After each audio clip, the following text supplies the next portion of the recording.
기도하시겠습니다. 사랑의 아버지 하나님 감사합니다. 이렇게 수요일 저녁 우리가 함께 모여 하느님 앞에 예배합니다. 하나님 말씀을 전하는 자에게 하나님의 그 뜻을 전하는 능력을 함께하게 해주시고 듣는 자들에게는 하나님의 은혜를 깨달아 삶에서 살아나아갈 수 있는 그런 은혜를 베풀어 주시옵소서. 감사드리며 예수님 이름으로 기도했습니다. 아멘. 저는 어렸을 적부터 조금 비교적 굵직굵직한 이사를 자주 다닌 편이었습니다. 좀 가깝고 짧은 이사들이 서울에서 부산 정도 이사 가는 게 좀 가까운 편이었습니다. 그럼 더 먼 곳은 어느 곳이냐 이야기를 했을 때 나라에서 나라로 혹은 대륙에서 대륙으로 이렇게 넘어가는 그런 이사들을 했었는데요. 예를 들면 이제 한국에서 미국으로, 아르헨티나에서 캐나다로 가는 그런 이사를 했었습니다. 주위에 이제 부모님이 사업하시는 분이라서 혹은 군 자녀라서 목회자 자녀라서 더 자주 이사를 다니는 사람들은 많이 있었지만 저처럼 이제 그 횟수와 거리를 동반하는 경우는 많이 없었던 것으로 생각됩니다. 2년에서 4년 주기로 계속 이사를 다니다 보니까 자주라고는 할 수 없었지만 어쨌든 입학한 학교와 졸업한 학교가 같았던 적이 학창 시절에는 한 번도 없었어요. 이제 두 번째 대학을 다닐 때, 이제 신학교를 다닐 때야 돼서야 이제 입학과 졸업을 같이 할 수 있는 그런 은혜가 결국에는 30이 넘어서 있었습니다. 이제 첫 대학을 다닐 때는 그 대학에서는 이제 인턴십을 보낸다고 해서 4개월마다 다른 도시로 이사를 다녀야 하는 것들도 있었는데 그것도 서울과 부산보다는 길었던 경우들이 많았었던 것이죠. 그런데 이제 제 성격이 그렇게 적극적이지도 않고 외향적이지도 않다 보니까 새로운 친구들을 쉬이 사귀는 그런 일들이 잘 있지 않았습니다. 그래서 이제 소수의 친구들과 교제를 하면서 그냥 이렇게 지나가게 되었었죠. 그래서 이제 관계를 가볍게는 잘 쌓지만 깊이 쌓는 것은 되게 더딘 성향을 가진 그런 어린 시절이었습니다. 그러기에 새로운 곳에 가는 것, 새로운 사람을 만나는 것이 숙달되어서 무덤덤하고 그냥 그런 거구나라고 이제 지내왔었지만 아이러니하게도 동시에 새로운 환경에 가는 것, 새로운 관계를 맺어 나아가는 것, 쌓아 나아가는 것에 대한 두려움과 긴장이 있었습니다. 내가 이곳에 가서 잘 적응할 수 있을까? 내가 이 문화에 거부감이 들지 않고 잘 살아갈 수 있을까? 내가 그 지역에서 좋은 교회를 찾아서 신앙생활을 할 수 있을까? 또 그 교회에서 좋은 영적 교제를 세워 나아갈 수 있을까라는 그런 고민과 두려움들이 있었던 거죠. 그럼 왜 이런 두려움들이 나타나게 됐을까요? 이제 나는 혼자라는 염려, 내 편은 없다는 그런 염려, 나 혼자 헤쳐나갈 것이 너무나 많다는 그런 염려들 때문이라 생각합니다. 그리고 내가 잘하고 있는가에 대한 확인이 불가능하기 때문에 더 그런 염려들이 있었던 것 같아요. 하나님은 우리가 이런 염려나 두려움이 가지고 있을 때에 어떻게 살기를 바라실까라는 고민을 해보았습니다. 우리가 하나님의 일을 하게 될 때가 있는데 그 안에서도 우리는 두려움에 빠질 때가 있기도 하고 또 어떻게 해야 될지 모르는 그런 방황에 빠지게 될 때도 있습니다. 오늘 우리는 오늘의 말씀, 본문 말씀을 통해서 바울은 어떻게 그것을 극복을 할 수 있었는지 또 하나님은 어떻게 바울을 통해서 우리에게 이야기하시는지를 함께 살펴보기를 원합니다. 바울은 실라와 디모데 그리고 누가와 함께 여행을 하고 있었죠. 그리고 마게도냐로 떠난 그들은 빌립보와 데살로니가, 베레아를 거쳐서 이제 그들은 남겨두고 바울 혼자 따로 나와서 새로운 도시에 가게 됩니다. 그곳은 어디였느냐? 아덴, 그러니까 지금으로 이야기하면 아테네인데요. 그 지방의 도시인 그 아테네는 우리가 잘 알듯이 철학자들과 지식자들, 너무 많고, 그리고 그들과 함께 변론하고 토론하면서 전도를 해왔던 것이 우리가 잘 알고 있는 지난주까지 살펴보았던 17장의 내용이었습니다. 이제 바울은 새로운 선교지로 떠나게 됩니다. 그곳이 어디냐? 고린도입니다. 고린도가 어떤 도시인지를 한번 알아보아야 할 것입니다. 고린도는 바닷가에 있는 도시였습니다. 그래서 상업적으로 부유해진 대도시였고요. 아테네보다는 훨씬 더 큰, 지금으로 보면 항구 도시이기 때문에 물류가 많고 또 많은 세력들이 모이는 그런 대도시였을 것이다, 우리가 생각해 볼 수 있습니다. 그러다 보니 돈이 많이 왔다 갔다 하고 사람이 많이 왔다 갔다 하다 보니 방탕한 도시였고 타락한 도시였습니다. 아테네가 지식과 철학과 지혜로 비교적 고상한 그런 도시였다면 고린도는 그와는 전혀 반대의 모습을 띠는 그런 곳이었습니다. 음란과 도덕적 타락이 판을 치던 곳이었던 거죠.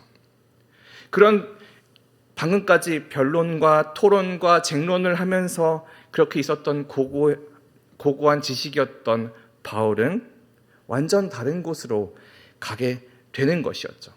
그래서 1절에 이렇게 나옵니다. 그 후에 바울이 아덴을 떠나 고린도에 이르러. 아덴에서 고린도는 약 85km 정도, 걸었다고 한다면 한 3일 정도의 길을 걸어가 이제 새로운 도시로 가게 됩니다. 그리고 그곳에서 여느 도시와 같이 유대인의 회당을 먼저 가게 되었을 것입니다. 그리고 그곳에서 사람들을 만나서 예수 그리스도의 복음을 전하려고 노력을 했을 것이죠. 그리고 그 고린도에서 바울이 처음 만나 교제한 한 사람이 등장합니다. 그의 이름은 아굴라입니다. 우리 같이 한번 2절 한번 읽어보기를 원합니다. 아굴라라 하는 본도에서 난 유대인 한 사람을 만나니 글라우디오가 모든 유대인을 명하여 로마에서 떠나라 한 고로 그가 그 안에 브리스길라와 함께 이달리아로부터 온지라. 바울이 그들에게 가매. 당시에 로마의 황제였던 글라우디오, 우리가 이제 역사책으로 본다면 클라우디우스라고 할 수 있는데, 클라우디우스 황제는 반유대교 정책을 펼치게 됩니다. 이들이 가지고 있는 사상이 로마와 이탈리아를 어지럽게 한다, 그렇게 보았기 때문인데요. 그것이 우리가 생각하기엔 아마도 예수 그리스도를 믿는 자들이 가지고 있는 믿음을 지키기 위해서 했던 여러 가지 행동들이 이탈리아와 로마를 혼란스럽게 했는데, 그들이 보기에는 그리스도인이나 유대인이나 같은 족속이라고 보았기 때문에 아마 유대인들을 쫓아내려고 했었던 것 같습니다. 그래서 49년에 이탈리아의 유대인들을 쫓아내는 글라우디오 칙령을 내리게 됩니다. 그래서 25,000명이나 되는 유대인들이 이탈리아를 떠나서 고린도로 이주하게 됩니다. 이탈리아에서 쫓겨나와 고린도로 정착한 그 많은 유대인들 중에서 하나가 오늘 본문의 아굴라입니다. 아굴라는 본도라는 곳 출신인데요. 본도는 지금의 터키 튀르키의 북동쪽에 있는 흑해와 맞닿은 도시입니다. 거기서 태어난 유대인이었던 거죠. 그리고 그 안에 브리스길라가 함께하고 있었습니다.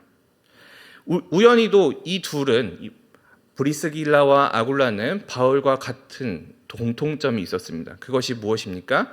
그들의 직업이 천막을 만드는 일입니다. 3절입니다. 생업이 같음으로 함께 살며 일을 하니 그 생업은 천막을 만드는 것이더라. 이 구절을 통해서 바울이 어떠한 직업을 가지고 있었는지를 알게 됩니다. 천막을 만드는 사람. 이 직업이 아굴라 부부와 같았던 것이죠. 그러기에 바울이 이 둘을 찾아갔을 것이라 우리가 예상할 수 있습니다. 바울은 이 부부의 집에 거하면서 장막을 지으면서 생활비나 목회 활동비를 충당했을 것으로 우리가 예상할 수 있습니다. 이 두 사람은 이제 같은 집에 동거동락하면서 주님의 충실한 일꾼이 되었습니다. 그리고 이 두 사람의 집이 고린도 교회의 시작이 되었습니다. 그것을 우리가 어떻게 알 수 있느냐? 이 사람들이 어떻게 충실했는지를 알 수 있느냐? 그것은 우리가 오늘의 본문뿐 아니라 바울의 다른 편지 세 곳에서도 볼 수 있기 때문입니다. 우리가 그 중에 하나를 같이 보기 원합니다. 로마서 16장 3절에서 5절 말씀입니다. 너희는 그리스도 예수 안에서 나의 동역자들인 브리스길라와 아굴라에게 문안하라. 그들은 내 목숨을 위하여 자기들의 목까지도 내놓았나니 나뿐 아니라 이방인의 모든 교회도 그들에게 감사하느니라. 또 저의 집에 있는 교회에게도 문안하라. 내가 사랑하는 에베도에게도 문안하라. 그는 아시아에서 그리스도께 처음 맺은 열매니라. 이 구절을 통해서 우리는 브리스길라와 아굴라가 순교에 가까운 헌신을 하고 있었다라는 것을 알 수 있습니다. 그들의 헌신으로 교회가 이방에 있는 교회들이 도움을 받게 되었으며 그의 집이 고린도 교회의 시발점이 되었다는 것도 우리가 알 수 있게 되는 것이죠. 다만 바울은 이 고린도 지역에서의 그 초창기의 선교 활동이 복음을 전하는 것보다는 돈을 모으는 것에 좀 더 치중이 되어 있었는 것이라 좀 여겨지는 그런 부분들이 있습니다. 혹은 이 고린도라는 그 지역이 가지고 있는 특성이 바울을 복음 전하는 것에 있어서 소극적으로 만들어 나가고 있었던 것이죠. 왜 그렇게 생각할 수 있느냐? 4절을 보면 이렇게 나와 있습니다. 안식일마다 바울이 회당에서 강론하고 유대인과 헬라인을 권면하니라. 우리가 예전에 보았었던 다른 사도행전에 나타나는 바울의 모습과는 조금 다릅니다. 아데네는 그래서 그렇게 하지 않았기 때문이죠. 한번 비교해 보기 원합니다. 사도행전 17장 17절 같이 읽어볼게요. 시작. 회당에서는 유대인과 경건한 사람들과 장터에서는 날마다 만나는 사람들과 변론하니. 무엇이 다른가요? 날마다, 그렇죠. 18장의 고린도에서는 안식일마다 변론을 했다라고 이야기를 하지만 17장에서 아덴에서는 날마다 했다라고 이야기합니다. 안식일마다, 그러니까 일주일에 한 번씩 하는 것과 매일 하는 이 두 다른 모습을 보여주고 있는 것이죠. 어떤 문제점, 어떤 차이점이 있었을까요? 그것은 우리가 고린도 전서 2장에서 찾아볼 수 있습니다. 우리 같이 고린도서 2장 1절에서 5절 함께 읽어보겠습니다. 형제들아, 내가 너희에게 나아가 하나님의 증거를 전할 때 말의 지혜에 아름다운 것으로 아니하였나니 내가 너희 중에서 예수 그리스도와 그가 십자가에 못 박히신 것 외에는 아무것도 알지 않기로 작정하였습니다. 내가 너희 가운데 거할 때 약하고 두려워하고 심히 떨었노라. 내 말과 내 전도함이 설득력 있는 지혜의 말로 하지 아니하고 다만 성령의 나타나심과 능력으로 하여 너희 믿음이 사람의 지혜에 있지 아니하고 다만 하나님의 능력에 있게 하려 하였노라. 내가 너희 가운데 거할 때 약하고 두려워하고 심히 떨었노라. 고린도에 있는 교회에 보내는 편지에 내가 너희와 함께 있을 때, 내가 고린도에 있을 때 나의 모습이 약하고 두려워하고 심히 떠는 모습이었다라고 이야기를 하는 겁니다. 그것이 바울이 이야기하고 있는 내가 고린도에 있을 때 만난 어려움들이었습니다.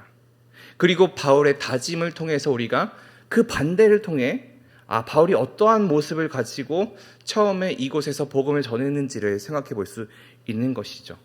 바울은 아마도 말의 지혜의 아름다운 것으로 설득력 있는 지혜의 말로 처음에는 다가갔다 여겨집니다. 왜 그렇게 했었을까요? 그것은 고린도 직전에 갔었던 그 도시 아덴의 모습에서 생각해 볼 수 있습니다. 아테네에서는 최고의 석학들과 철학자들과 수사학자들이 있었습니다. 그들과 변론하고 그들의 영향권에 있는 자들에게 강론하기 위해서, 그러기 위해서는 무엇이 필요할까요? 언변과 지혜와 설득력이 필요했던 거죠. 그런데 고린도는 어떠한 지역이었나요? 풍요와 타락의 도시였습니다. 그들에게는 그런 지혜가 좀 덜 필요했었을 거라 생각됩니다. 아마도 이전의 전도 전략이 잘 먹히지 않았던 것이죠. 그러다 보니 본질을 잃은 줄도 모른 채 바울은 좌절을 하고 있었을 것입니다. 자신의 성향과는 전혀 다른 사람들을 만나서 고생하고 성공하지 못하고 있는 자신의 모습을 보았을 때에, 그리고 이방 땅에 홀로 있는 그 자신의 모습을 보았을 때에 이것이 자기를 힘들게 하고 괴롭게 하고 두렵게 하고 있었을 것이라는 거죠. 그때 하나님은 그에게 도움의 손길을 붙여 주십니다. 5절입니다. 실라와 디모데가 마게도냐로부터 내려오매 바울이 하나님의 말씀에 붙잡혀 유대인들에게 예수는 그리스도라 밝히 증언하니. 하나님께서는 처음으로 이제 도움을 주십니다. 그 첫 번째 도움은 실라와 디모데입니다. 그간 동역자로서 열심히 함께 동역하던 이 지체들이었는데, 그들이 이제 빌립보와 베레아에 놓고 떠났던 바울이었지만, 이제는 그들이 함께 바울의 사역에 다시 동참하게 된 것이죠. 이제 고린도에서 함께 사역하게 된 것입니다. 그래서 데살로니가 전서 3장에는 이렇게 나와 있습니다. 지금은 디모데가 너희에게로부터 와서 너희 믿음과 사랑의 기쁜 소식을 우리에게 전하고, 또 너희가 항상 우리를 잘 생각하여 우리가 너희를 간절히 보고자 함과 같이 너희도 우리를 간절히 보고자 한다 하니, 이러므로 형제들아 우리가 모든 궁핍과 환난 가운데서 너희 믿음으로 말미암아 너희에게 위로를 받았노라. 그러므로 너희가 주 안에 굳게 선즉 우리가 이제는 살리라. 바울에게는 위로가 필요했던 것입니다.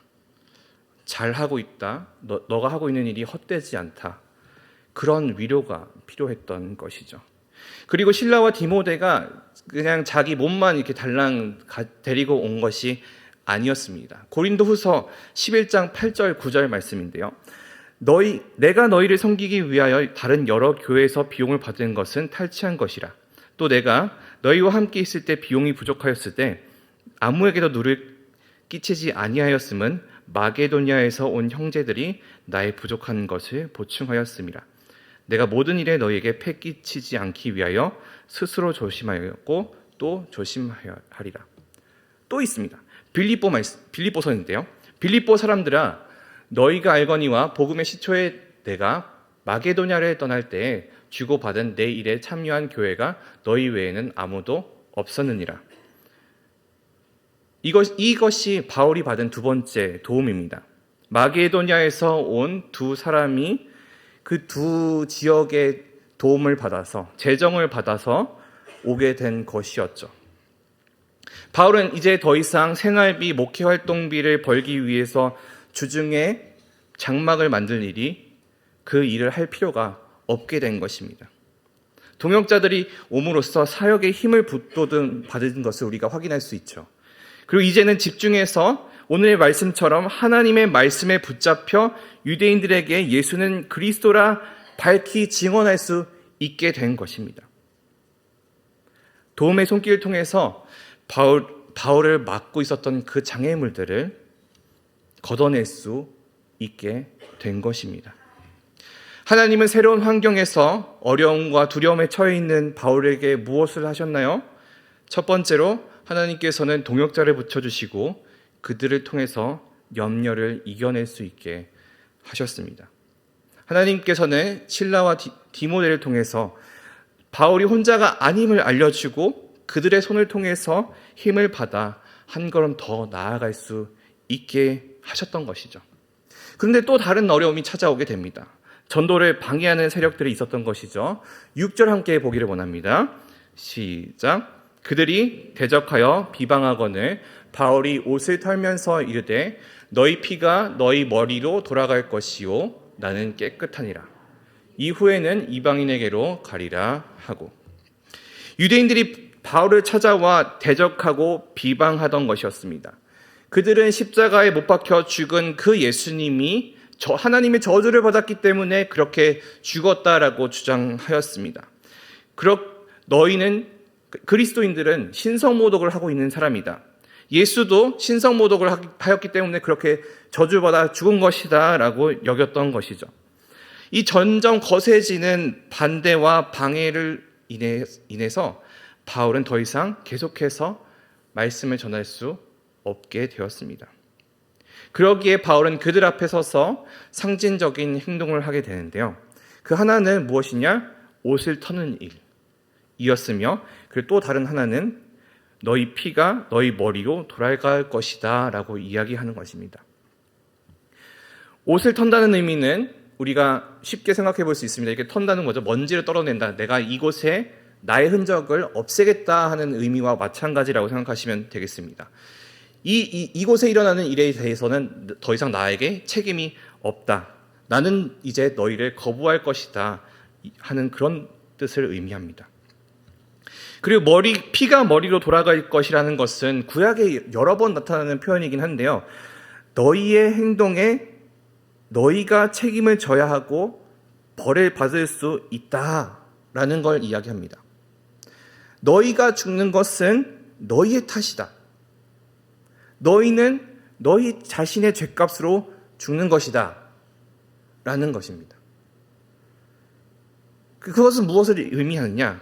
이제 유대인들을 상대로 선교 활동을 하는 것이 아니라 너희는 이제 접어두고 이방인에게 가겠다는 말입니다. 더 이상 회당에서 가르칠 수 있는 상황이 아니기에 바울은 자신의 사역의 초점을 유대인이 아닌 이방인들에게 돌리겠다라고 이야기를 하는 것이죠. 그렇기 때문에 더 이상 회당이 아니라, 유대인들이 있는 회당이 아니라 다른 사람들을 만나기 위해, 이 복음 전하는 것을 방해하는 사람들에게서 벗어나기 위해 바울은 그 사역의 장소를 옮기게 됩니다. 근데 참 재밌는 일이 일어나게 되는 것이죠. 7절입니다. 거기서 옮겨 하나님을 경외하는 디도 유스도라 하는 사람의 집에 들어가니 그 집은 회당 옆이라. 바울이 회당이 아닌 곳에서 가르치게 되는데 그곳이 어디냐? 디도 유스도의 집입니다. 근데 그곳이 방금 전까지 가르치고 있었던 그 장소의 바로 옆인 것이죠. 아마 이 디도 유스도라는 사람은 회당에서 가르치고 있었던 그 바울의 말을 듣고 예수를 믿게 되었을 것입니다. 그리고 자신의 집을 내어주었던 것이죠. 바울을 따르던 사람들은 멀리 갈 필요가 없게 되었습니다. 그리고 이제 활용 점점을 찍게 되는 사건이 일어나게 되는 것이죠. 8절입니다. 같이 읽어볼게요. 또 회장장 그리스도보가 온 집안과 더불어 주를 믿으며 수많은 고린도 사람들도 듣고 믿어 세례를 받더라. 고린도 지역 유대인의 영적 리더를 맡고 있었던 한 사람, 그 한 사람이 누구죠? 회당장 그리스보였습니다. 이 사람이 회심한 것입니다. 제가 생각하기에는 앞선 그 소란, 바울이 이제 유대인들에게서 손을 떠나게 된 사건의 발단이 이 사람의 회심으로부터 시작된 것이 아닌가 생각합니다. 왜냐? 회당장이라는 사람은 어떠한 사람이었을까요? 그 지역에 있는 유대인들의 신앙을 대변하고 원래는 바울을 내쫓아내야 되는 사람이었기 때문이죠. 그 사람이 오히려 변화되고 예수 그리스도에 대한 믿음을 갖게 되었던 것입니다. 그럼 반대로 쫓아내는 것이 아니라 오히려 안에 들여서 복음을 전하게 하는 그런 역할을 했었을 것이라는 거죠. 그러니 믿음이 없는 유대인들은 어떻게 했을까요? 쫓아내려고 했었을 것입니다. 그래서 반발이 생긴 것이죠. 그런 그리스보에게 바울은 직접 세례를 주었습니다. 바울은 고린도 전서에서도 이렇게 이야기를 합니다. 나는 그리스보와 가이오 외에는 너희 중 아무에게도 내가 세례를 베풀지 아니한 것을 감사하노니. 그리스보는 바울이 회당에서 말씀을 전하는 것을 도왔을 것이고 그를 통해서 그의 온 집안이 예수를 믿게 되었습니다. 그뿐만 아니라 많은 고린도 사람들이라는 것은 유대인뿐 아니라 그 지역에 있는 이방인들 또 현지인들까지도 예수님을 믿게 되었던 것이죠. 처음에 고린도에 도착한 바울과 그의 사역의 모습과는 너무나 달라진 것을 우리가 볼 수 있습니다. 그렇다면 여러 어려움과 두려움에 빠진 바울에게 하나님께서는 무엇을 하셨습니까? 두 번째로 하나님께서는 바울에게 열매를 보게 하셨습니다. 내가 너가 하고 있는 일이 아무리 공격을 당하고 배척을 당한다 하더라도, 방해를 받는다 하더라도 이것은 잘못된 일이 아니고 하나님의 일을 하는 것임을 알고 그것이 열매를 맺고 있다는 것을 알게 하시는 것이죠. 그리고 하나님께서는 또 다른 방식으로 바울을 위로하십니다. 9절 10절 말씀입니다. 밤에 주께서 환상 가운데 바울에게 임하시되 두려워하지 말며 침묵하지 말아라. 내가 너와 함께 있음에 어떤 사람도 너를 대적하여 해롭게 할 자가 없을 것이니 이는 이 성 중에 내 백성이 많음이라 하시더라. 예수님께서 바울에게 나타나시며 그에게 말씀하셨습니다. 이 말씀은 이전의 두려움과 또 다가올 두려움이 있을 것인 것을 예언하신 것이지만, 그때 바울이 취해야 할 태도가 무엇인지를 알려주시며 바울이 담대할 것을 이야기하셨습니다. 침묵하지 말라. 그리고 환경에 사람에 위축되어 의기소침해 있지 말라. 그리고 복음을 선포하라 라고 이야기를 하시는 거죠. 바울은 어떻게 그렇게 살아갈 수 있었을까요? 그것은 예수님의 한마디 때문입니다. 내가 너와 함께 있음에. 바울을 향한 반대, 복음을 거절한 사람들의 그 방해가 계속 찾아올 것이지만 그 안에서 우리가 어떻게 해야 할지를 예수님께서는 바울에게 말씀하시는 것입니다. 그리고 그 누구도 대적하고 해롭게 하지 못할 것이라는 것을 약속하시는 것입니다. 그리고 그 위로의 마지막 부분은 이렇게 되어 있습니다. 이 성 중에 내 백성이 많음이라. 고린도 백성 중에 새롭게 세워질 그리스도인들이 많아질 것을 말씀하시는 것입니다. 회심을 경험하고 예수 그리스도의 백성이 될 유대인들과 이방인들이 더욱 풍성해질 것이라는 것을 예수님이 미리 말씀해 주시는 거죠. 하나님의 뜻과 비전을 볼 수 있는 대목입니다. 하나님은 하나님의 일을 하며 두려움과 어려움에 빠진 이들에게 어떻게 하시는가? 세 번째로 하나님께서는 하나님이 함께 하심을, 그리고 하나님이 하나님의 일을 직접 이뤄내신다는 그 사실을 우리에게 알려주시는 분이십니다. 고난의 길을 걸어가야 하는 이에게 하나님은 함께 하시며 위로하시는 분이시라는 걸 알려주시는 것이죠. 그렇기에 바울은 한 곳에서 오랜 시간 머무르며 전도하고 교회를 세워나아갈 수 있었던 것입니다. 11절입니다. 1년 6개월을 머물며 그들 가운데서 하나님의 말씀을 가르치니라. 우리가 이제 역사와 성경을 비교하다 보면 이 시기가 어느 정도인지를 알 수 있게 되는데, 특별히 이 기간은 우리가 정확하게 알 수 있습니다. 이것은 주후 50년 2월에서 3월 정도에 바울이 고린도에 들어가서 그 51년 가을 정도에까지 고린도에 머물게 되었다는 것을 우리가 알 수가 있는데요. 그것은 이제 이 뒤에 나타나는 한 사람 때문에 알게 되는 것입니다. 그것은 우리가 다음 주에 한번 나눠보기를 하고요. 바울의 사역이 고린도에 처음 도착했을 때의 모습은 어떠한 모습이었나요? 두렵고 떨리고 위축되고 복음 전하는 것에 집중하지 못한 채 그렇게 있었던 모습이었습니다. 하지만 시간이 갈수록 하나님이 함께 하시고 하나님의 그 위로가 있다는 것을 발견하게 되었을 때에 그 바울의 사역은 완전히 다른 모습으로 고린도 교회에 나타나게 되었던 것이죠. 더 이상 돈을 벌기 위해서 노력할 필요가 없었고 유대인들의 눈치를 보면서 회당에 갈 이유도 없었습니다. 그리고 전도의 열매가 점점 커졌으며 하나님의 위로와 동행이 함께하고 있었음을 자기의 삶 안에서 자기의 눈 앞에서 확인할 수 있었던 것이죠. 2017년에 한 단체에서 서울 시민을 상대로 설문조사를 한 것이 있었습니다. 그 내용은 서울 시민이 가장 듣고 싶은 말입니다. 그걸 앙케이트 조사를 하다 보니까 1위는 서울 시민이 가장 듣고 싶은 말 1위는 무엇이었냐면 사랑해 라는 말이었다고 해요. 2위는 무엇이었냐? 수고했어 라는 말이었고요. 그 3위까지 있는데 3위는 잘하고 있어 라는 말을 서울 시민들이 듣고 싶어 한다고 합니다. 우리 한번 옆에 있는 사람에게 한번 이야기를 해볼까요? 사랑해. 사랑합니다. 수고했어. 수고하십니다. 수고하십니다. 그 다음에 잘하고 있어. 잘하고 있습니다. 많은 사람들은 누군가 우리와 함께하고 있음을 알기 원하고 지금의 나의 모습에 대한 위로를 받기 원합니다.